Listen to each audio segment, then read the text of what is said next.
अस्सलाम वालेकुम दोस्तों, कैसे हैं आप लोग। उम्मीद करता हूं कि आप सब लोग खैरियत से होंगे। आपका दोस्त आपका भाई मोहम्मद आसिफ वर्ड आपके सामने हाजिर हूं मार्केट की अपडेट के साथ। तो बिटकॉइन दोस्तों ट्रेड कर रहा है इस टाइम 30,500 की रेंज में।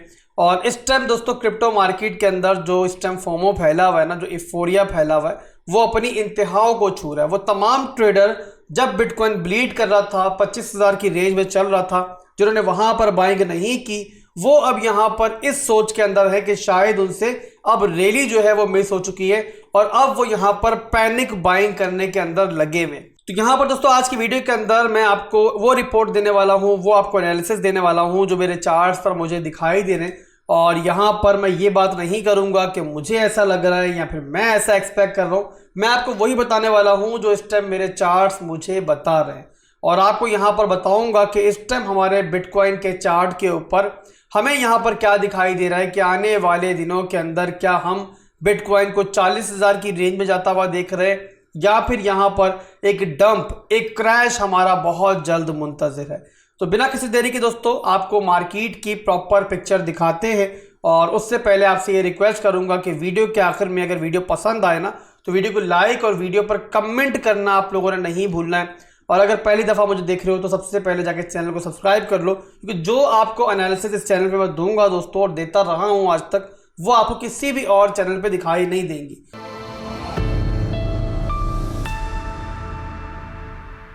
तो यहां पर दोस्तों बिटकॉइन का वीकली टाइम फ्रेम का चार्ट मेरे पास ओपन है और आप लोग जानते हो कि ट्रेंड इज ओवर फ्रेंड, तो हमें ट्रेंड के अगेंस्ट नहीं जाना चाहिए। तो सबसे पहले हमें यह देखना है कि इस टाइम वीकली के ऊपर, मैक्रो लेवल के ऊपर ट्रेंड क्या चल रहा है। तो वीकली टाइम फ्रेम के ऊपर दोस्तों मैं आपको दिखाने जा रहा हूं। अब यहां पर आप लोगों ने बड़े गौर से देखना है। तो बिटकॉइन दोस्तों प्रीवियसली जब पंप कर रहा था और इसने फर्स्ट टाइम अपना जो डाउन ट्रेंड है उसको 21,000 के लेवल में तोड़ा था, उसके बाद से बिटकॉइन बहुत जबरदस्त तरीके से हायर हाइज हायर लोज बना रहा था। यहाँ पे हायर हाई बना, हायर लो बना, फिर हायर हाई बना और फिर हायर लो बना। इसके बाद दोस्तों आप जानते हो कि टेक्निकली जब बिटकॉइन ऊपर एक नया हाई बना देगा, जैसे कि यहां बन गया, इसके बाद दोबारा जब नीचे आएगा तो उससे अपने स्ट्रॉन्ग लो को रिस्पेक्ट देनी चाहिए, अपने प्रीवियस हाई लो को रिस्पेक्ट देनी चाहिए, जो कि है हमारा यहां पर, मैं आपको ट्रेंड लाइन से मार्क करके दिखाता हूं। तो वो है हमारा यहां पर 25,000 यहां पर 900 का एरिया। अब यहां पर दोस्तों अगर आप देखोगे ना तो आपको काफी क्लियर कट ये दिखाई देगा कि हमारी जो वीकली क्लोजिंग है वो हमारी इस स्ट्रॉन्ग लो से नीचे हो गई थी जब बिटकॉइन इस दफा क्रैश करके 25,000 की रेंज में गया था। और इस तरीके से दोस्तों क्या हुआ है कि जो हमारा अप ट्रेंड चल रहा था ना, जो हमारा bitcoin higher highs higher lows बना रहा था, जो कि जाहिर सी बात है अप ट्रेंड में रहने के लिए हमारे लिए बहुत जरूरी होता है, तो वो यहां पर इस लेवल के अंदर अब ब्रेक हो चुका है। और अब यहां पर दोस्तों जो हमारा ये मूव चल रहा है ना, लोअर हाई का मूव चल रहा है, इसके अंदर जो हमारे पास स्ट्रॉन्ग हाई का एरिया है जिसे बिटकॉइन को यहां पर रिस्पेक्ट देनी चाहिए, वो है दोस्तों हमारा यहां पर 30,650 का एरिया। ये आपको दिखाई दे रहा है ना, तो ये है हमारा स्ट्रॉन्ग हाई का एरिया। और यहां पर ये बात याद रखो दोस्तों कि जब तक हमारी वीकली कैंडल क्लोजिंग इसके ऊपर क्लोज नहीं होती है, जो हमारा वीकली के अंदर एक बेरिश सिनेरियो बन रहा है वो यहां पर नहीं बदलेगा।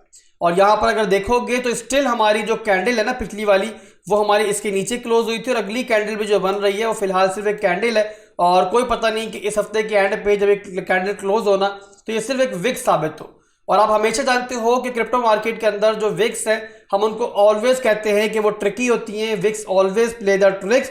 तो विक्स के धोखे में हमें नहीं आना होता, ये नॉर्मली हमारी लिक्विडिटी हंटिंग होती है। तो हम हमेशा जो प्रेफरेंस देते हैं वो देते हैं बॉडी को। कैंडल क्लोजिंग यहाँ पर होगी, वही एरिया हमारे लिए एनालिसिस के हिसाब से प्रेफरेबल रहेगा। तो प्राइस एक्शन के हिसाब से 31,000 का जो एरिया है ये हमारे लिए स्ट्रॉन्ग हाई का एरिया है और स्ट्रॉन्ग हाई की रेजिस्टेंस हमारी यहाँ बनती है, यह आपको क्लियर हो चुका है। इसके बाद कुछ मजीद कन्फ्लुएंस आपको दिखाता हूँ। और यहाँ पर दोस्तों एक और चीज़ ये भी है कि आपको जहन में रखना चाहिए कि तारीख में 2 दफ़ा जो है ना वो 30,000 का जो लेवल है ना वो प्रॉपरली ब्रेक हुआ है। सिर्फ 2 दफ़ा ब्रेक हुआ है, इसके अलावा बिटकॉइन ने कभी भी इसको ब्रेक नहीं किया।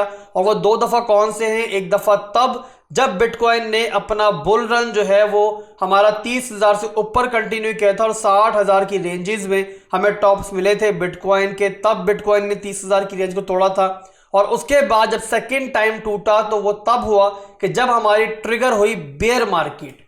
उसके बाद से बिटकॉइन अभी तक दोबारा 30,000 की रेंज को नहीं ब्रेक कर पाया है और इसी रीजन की वजह से 30,000 का एरिया ना ये हमारे लिए एक बहुत स्ट्रॉन्ग रेजिस्टेंस है। अभी कितनी स्ट्रॉन्ग है इसका आइडिया आपको इस चीज से भी होगा कि प्रीवियसली हमेशा जो है ना हमें इस रेंज के अंदर बुल मार्केट के अंदर बड़ी स्ट्रॉन्ग सपोर्ट मिली है और इस बेयर मार्केट के अंदर हमेशा बड़ी स्ट्रॉन्ग रेजिस्टेंस मिली है। अब यहां पर देखो तो बिटकॉइन ने कितनी विक्स मारी हुई है इसके ऊपर। विक्स को हम इग्नोर करते हैं तो नीचे जो विक्स है उनको इग्नोर करें और ये सिर्फ लिक्विडिटी हंटिंग है, स्टॉप लॉसेस लोगों के, यहाँ पे लिक्विडेशन लोगों की, ये मार्केट मेकर्स यहाँ पे हंट किया हुआ है, इनको इग्नोर करो। बहरहाल यहाँ पर देखो तो कितनी स्ट्रॉन्ग सपोर्ट मिली हुई है इस रेंज में, देखो इस रेंज में, देखो इस रेंज में, देखो। इसके अलावा अगर अभी देखोगे बेयर मार्केट के अंदर तो यहां पर कितनी बार बिटकॉइन इस एरिया से रेजिस्टेंस फेस कर चुका है। जब फर्स्ट टाइम तोड़ा तब इसने काफी दफा रिटेस्ट किया, नहीं तोड़ पाया, जाहिर सी बात है, फिर कंटिन्यू हुआ ट्रेंड हमारा। और इसके बाद दोस्तों 3 दफा मजीद बिटकॉइन यहां पर इस एरिया को रिटेस्ट कर चुका है, 2 दफा पहले और अब थर्ड टाइम बिटकॉइन आकर इसी रेजिस्टेंस एरिया को आकर अब रिटेस्ट कर रहा है। तो इससे आपको आइडिया हो जाना चाहिए कि 30,000 की जो रेंज है वो बुल्स के लिए और बेयर्स के लिए कितनी इंपॉर्टेंट है। इसके बाद मजीद कॉन्फ्लुएंसेस की बात करें तो एक रेंज हम लोग बहुत लंबे अरसे से ट्रेड कर रहे हैं, आपकी जानी पहचानी रेंज है। अगर आप मुझे पहले से फॉलो कर रहे हो आपको पता है कि हमने रेंज नीचे पहले ही बनाई हुई है चार्ट के ऊपर और काफी दफा सक्सेसफुली हमने इससे शॉर्ट भी किया है, लॉन्ग भी किया है। तो यहाँ पर एक ब्लैंक चार्ट के ऊपर उसी रेंज को दोबारा ड्रॉ करते हैं, आपको आइडिया होगा कि इतनी पुरानी रेंज जो है ना वो अभी भी प्रॉपरली यहाँ पर वर्क कर रही है। तो ये हमारी पूरी की पूरी रेंज है जिसके दरमियान बिटकॉइन बहुत लंबा पीरियड हो चुका है कि ट्रेड कर रहा है। तो यहाँ पर पहले तो हमें एक रेंज हाई का एरिया चाहिए, मैंने रेंज हाई बना लिया यहाँ पे, ठीक है। ये हमारी इस रेंज का फर्स्ट टाइम जब एक टॉप बना था ना तो हमारा ये रेंज हाई है, उसके बाद हमारा ये रेंज लो का एरिया है जो उसके बाद बिटकॉइन ने यहाँ पर एक लो बनाया था, ठीक है। तो ये हमारी एक रेंज बन चुकी है। इसके बाद हमें चाहिए इसका मिड रेंज का एरिया। तो यहाँ पर मैं फिब रिट्रेसमेंट टूल को इस्तेमाल करते हुए एक परफेक्ट यहाँ पर एक मिड रेंज निकाल लेता हूँ। तो ये मैंने यहाँ पर एक मिड रेंज निकाल ली है, ठीक है जी। तो यहाँ पर आप देखोगे तो आपको आइडिया हो जाएगा कि बिटकॉइन यहाँ पर जिस रेंज में अभी ट्रेड कर रहा है ना ऑलमोस्ट यहाँ पर उसी रेंज को बिटकॉइन ने अभी टैप किया है आज के दिन के अंदर और यहीं से बिटकॉइन ने अभी रिजेक्शन ली है। तो ये आपको आइडिया हो गया कि इसी रेंज से बिटकॉइन को अभी भी रेजिस्टेंस मिल रही है। अब यहाँ पर दोस्तों हमारा ये हाई जो है वो स्वेप्ट आउट हो चुका है, बट यहां पर एक और चीज आपको ये भी देखनी है कि हमारे ये हाईज जो है ना ये अभी तक स्वेप्ट आउट नहीं हुए हैं और इसके ऊपर हमारे पास अभी लिक्विडिटी भी पड़ी हुई है। यानी कि सोचो अगर बिटकॉइन यहां से पंप करता है और अगर इस रेंज तक आ जाता है तो फिर बताओ मार्केट के अंदर कितना एफोरिया होगा और जो यहां पे लोग पैनिक बाइंग कर रहे हैं वो वहां पर किस तरीके से बाइंग कर रहे हैं। और यहां पर जिस एरिया की बात कर रहा हूं ना, जब बिटकॉइन यहां पर बेयर मार्केट के अंदर दाखिल हुई थी ना उससे पहले इसी रेंज तक बिटकॉइन ने विक भी मारी थी। ये क्लियर हो गई, इसको भी जहन के कोने में साइड पर रख लो कि इस एरिया में लिक्विडिटी मौजूद है। अब आगे बढ़ते हैं। तब तक की वीडियो देख के इतना तो आपको आइडिया हो चुका होगा कि 30,000 से लेकर जो 32,000 का पूरा जोन है हमारा, ये सारे का सारा जो है ना बहुत ही हमारे लिए एक स्ट्रॉन्ग रेजिस्टेंस जोन है और बिटकॉइन यहाँ पर हिस्ट्रिकली काफी अच्छी सपोर्ट भी लेता है और जब नीचे होता है तो अच्छी खासी यहाँ से रेजिस्टेंस भी लेता है और अब तक काफी दफा बिटकॉइन यहाँ से ऑलरेडी रिजेक्ट भी हो चुका है। तो अब चार्ट को लेके चलते हैं दोस्तों हम डेली के ऊपर, वहां पर कुछ मजीद कॉन्फ्लुएंस देखते हैं और उसके बाद फिर वीडियो को वाइंड अप करेंगे और आपको फाइनल वर्डिक्ट देंगे कि यहाँ पर अब आपको क्या करना चाहिए और हम यहाँ पर क्या एक्सपेक्ट कर रहे हैं। तो डेली टाइम फ्रेम का चार्ट दोस्तों मैंने ओपन कर लिया है। अभी थोड़ी देर पहले मैंने आपको बताया है कि अभी तक जो हमारा बेयर मार्केट के अंदर टॉप बना है इस रेंज के अंदर वो बना है हमारा 32,000 की रेंज तक। 31,800 हमारा इस बेयर मार्केट के अंदर टॉप था और उसके ऊपर हमारी काफी लिक्विडिटी मौजूद है।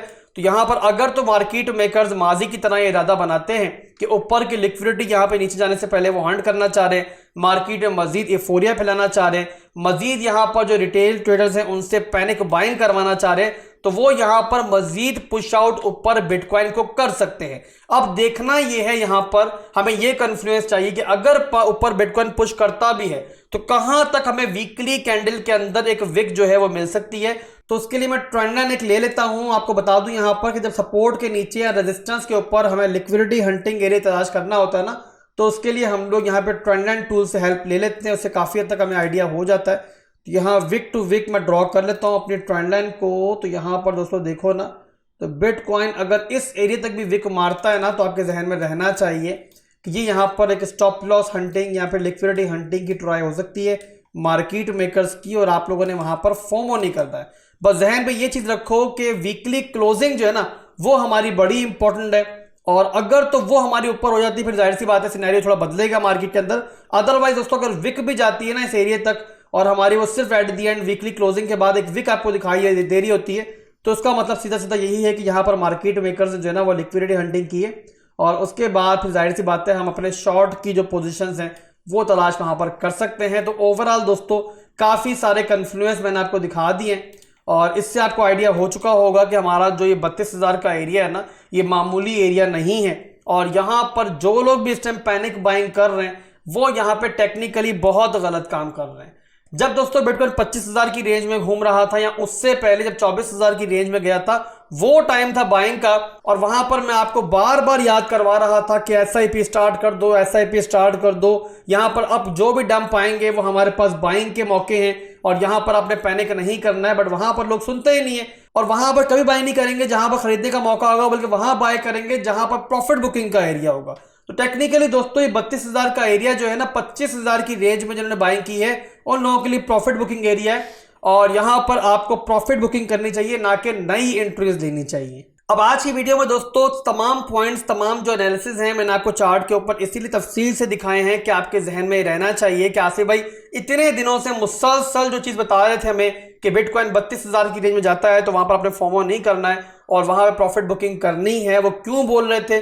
आज सब कुछ दिखाने का, बताने का आपको फायदा ये होगा कि अब आपके जहन में चीज क्लियर है कि यहां पर हमारे पास कौन कौन से कन्फ्लुएंस है। तमाम कन्फ्लुएंस देखने के बाद अब खुद आप बोलोगे कि आसिफ भाई यहां पर चांसेस जो है ना वो ऊपर से ज्यादा हमें नीचे के दिखाई दे रहे हैं। और अगर तो आपने शॉर्ट टर्म के लिए बाइंग की हुई थी नीचे 25,000 की रेंज में, 26,000 की रेंज में या इवन 28,000 की रेंज में भी, तो यहां पर आपको प्रॉफिट बुकिंग करनी चाहिए और साइड पर होकर बैठना चाहिए। और इस एरिया के अंदर अगर आप स्कैल्पिंग करना चाह रहे हो, डे ट्रेडिंग करना चाह रहे हो, कोई मना नहीं कर रहा, बट बड़ी पोजीशन आपने यहां पर कोई ओपन नहीं करनी है और यहां पर पैनिक बाइंग नहीं करनी है। पैनिक बाइंग करोगे तो क्या होगा कि मार्केट यहां से अगर रिट्रेस करती है तो आप टॉप पर फंस जाओगे और कल को जब मार्केट ब्लीड हो रही होगी जहां पर हम लोग दोबारा बाइंग कर रहे होंगे वहां पर फिर आप लोग पैनिक सेलिंग कर रहे होंगे। अब ये सब तो टेक्निकल्स हो गए, साथ ही साथ फंडामेंटली बता दूं कि हॉल्विंग से पहले माजी में हमने देखा है कि हमेशा एक बड़ा डंप जो है ना वो आता है और उसी डंप के बाद मार्केट फिर पंप करना स्टार्ट करती है और बड़ा मूव लेती है। तो यहां पर अगर हिस्ट्री खुद को दोबारा दोहराती है तो ये भी कन्फ्लुएंस मौजूद है कि फंडामेंटली भी यहां पर एक बड़े पंप से पहले, एक बड़े ब्रेकआउट से पहले जो है ना वो एक डंप हो सकता है मार्केट के अंदर। तो इन सब के बाद आप लोगों ने कोई भी डंप आए तो पैनिक नहीं करना है, बल्कि अगर तो आप लोग पहले से एसआईपी कर रहे हो तो अपनी बाइंग को मजीद एवरेज आउट करना और अगर आप लोगों ने कोई एंट्री नहीं ली है तो आहिस्ता आहिस्ता अपनी एंट्रीज बनाना स्टार्ट कर देना और किसी भी डंप में घबराना नहीं। जहां तक मार्केट जाती है वो आप लोगों के लिए शायद एक बोनस होगा। अब टेक्निकली और फंडामेंटली दोस्तों इतना हमने समझ लिया है कि मार्केट जिस जोन के अंदर घूम रही है सूनर और लेटर हमें यहां से एक रिजेक्शन दिखाई दे सकती है और हमें नीचे के जोन्स के अंदर बाइंग का मौका मिल सकता है। बट इन सब के बावजूद एक और बात आप लोगों ने याद रखनी है और प्रोफेशनल ट्रेडर बनना चाहते हो ना दोस्तों तो ये पॉइंट आप लोगों ने सबसे ज्यादा याद रखना है कि आपने किसी भी चीज के अंदर, किसी भी मौके के अंदर सरप्राइज नहीं होना है। जितना भी स्ट्रॉन्ग लेवल हो, जितने भी स्ट्रॉन्ग रेजिस्टेंस जोन हो, कभी ना कभी तो टूटेगी ना, चाहे इस दफा टूटे या अगली दफा टूटे, जब भी टूटेगी तो वो एक बड़ा इवेंट होगा, एक बड़ा मौका होगा। तो यहां पर दोस्तों आप लोग क्या करना है, आप लोगों को प्लान के तहत चलना है। अब जो लोग बेयर मार्केट से मेरे साथ हैं, पुरानी कम्युनिटी है मेरी, उन्होंने तो खैर मेरे साथ मेरा ख्याल है 20,000 से नीचे बाइंग कर ली होगी मैंने, और उन लोगों ने 70% की अपनी एसआईपी एंट्रीज जो है वो 20,000 से नीचे ली थी। उसके बाद जिन लोगों ने मुझे 21,000 का जोन टूटने के बाद ज्वाइन किया उनको मैंने 21,000 से लेकर 24,000 की रेंज में बाइंग करवाई थी और उनकी भी आई थिंक 40 to 50% की एसआईपी एंट्रीज हो चुकी होंगी। उसके बाद जिन लोगों ने अभी कुछ अर्सा पहले ज्वाइन किया है उनको भी मैंने 24,000 25,000 की रेंज में काफी बाइंग करवाई है। तो ओवरऑल जो कम्युनिटी मेरे साथ लॉयल है, मेरे साथ है, उन्होंने बहुत अच्छी अपनी एसआईपी एंट्रीज ली हुई है नीचे की रेंज में, तो उनको तो यहां परेशान होने की जरूरत नहीं है। और अगर आपकी मिड टर्म और लॉन्ग टर्म की प्लानिंग है तो आपको यहां पर ना तो बेचने की जरूरत है और ना ही कोई बड़ी यहां पर नई बाइंग करने की जरूरत है। मार्केट नीचे जाएगी तो आपको मजीद एवरेज आउट करने का मौका मिलेगा, मार्केट यहां से ब्रेकआउट करेगी तो आपने जो एसआईपी एंट्रीज ली हुई है वो तो खैर प्रॉफिट में होंगी और उसके बाद दोस्तों हम जो हायर लो का मूव आएगा उसके अंदर फिर दोबारा भी एंट्री ले लेंगे। तो हमारी जो 5-6 उंगलियां हैं वो घी के अंदर है। बट जिन लोगों ने मेरी तमाम बातें एक कान से सुनी है हमेशा और एक कान से निकाल दी है, नीचे कोई बाइंग नहीं की है, असल परेशान तो वो लोग होंगे और असल पैनिक बाइंग करने का तो वो लोग सोच रहे होंगे। तो उनको भी मेरा क्लियर कट ये मशवरा है कि ये टाइम पैनिक बाइंग करने का नहीं है, टेक्निकली दोस्तों याद रखो कि जो स्ट्रॉन्ग हमारे एसआर जोन्स होते हैं ना, उसके या तो ब्रेकआउट के बाद एंट्री ली जाती है हाई लो के मूव के अंदर, या फिर डिमांड जोन के अंदर आने का वेट किया जाता है। और यहां पर जबकि हमें काफी ज्यादा कॉन्फ्लुएंस भी मिल रहे हैं कि मार्केट यहां पर दोबारा हमें बाइंग का मौका दे सकती है, तो फिर तो आपको मेरा मशवरा ही होगा कि इस जोन के अंदर आपको हरगिज बाइंग नहीं करनी चाहिए। अगर हमारी एक्सपेक्टेशन के हिसाब से नीचे बाइंग का मौका मिलता है तो वेल एंड गुड है, वहां पर आपकी जबरदस्त किस्म की एसआईपी हो जाएगी, आपको भी मौका मिल जाएगा। बट अगर यहां से कोई बड़ी फंडामेंटल चेंजिंग होती है और मार्केट यहां से ब्रेकआउट ले भी लेती है, तब भी दोस्तों बता दूं जितना स्ट्रॉन्ग हमारा ये जोन है ना, बिटकॉइन ब्रेकआउट कर भी जाएगा तो दोबारा इसको रीटेस्ट करने जरूर आएगा, और वहां पर 5-10% महंगा ही सही, बट आपको ऑल्ट कॉइन्स के अंदर भी और बिटकॉइन के अंदर भी एंट्रियां मिल जाएंगी। बस प्लान के हिसाब से चले और प्लान से मत हटें। इसके अलावा अगर आप लोग डे ट्रेडिंग कर रहे हो, स्कैल्पिंग कर रहे हो, तो 1 घंटे के टाइम फ्रेम के अंदर या 4 घंटे के टाइम फ्रेम के अंदर छोटी मोटी ट्रेड्स आप यहां पर भी कर सकते हो। जहां आपको मौका मिलता है आप इसमें स्कैल्पिंग कर सकते हो मार्केट के अंदर, उससे आपको कोई मना नहीं कर रहा है। और इंशाल्लाह रात में दोबारा वीडियो बनाऊंगा, वहां पर इंशाल्लाह बिटकॉइन का भी और कुछ ऑल्ट कॉइन्स का भी इंट्राडे चार्ट आपसे शेयर करेंगे, और वहां पर कुछ छोटी मोटी स्कैल्प मिलेगी तो उसको ले लेंगे, उसमें कोई टेंशन नहीं है। किसी भी लेवल में बिटकॉइन मौजूद हो, आप चाहो तो स्कैल्पिंग कर सकते हो, बट ये जहन में रखो कि एसआर जोन में हम मौजूद हैं, तो यहां पर बस आपका स्टॉप लॉस जो है ना वो टाइट होना चाहिए, उसको आपने इग्नोर नहीं करना है। तो आज के लिए दोस्तों बस इतना ही था, और उम्मीद करता हूं कि जो पूरे का पूरा मार्केट का सिनेरियो है वो आपको समझ में आया होगा। अगर समझ में आया है तो वीडियो को लाइक और कमेंट कर दो, और कमेंट सेक्शन में मुझे अपना फीडबैक दो कि आप क्या सोच रहे हो, और दुआ में याद रखिएगा। अल्लाह हाफिज।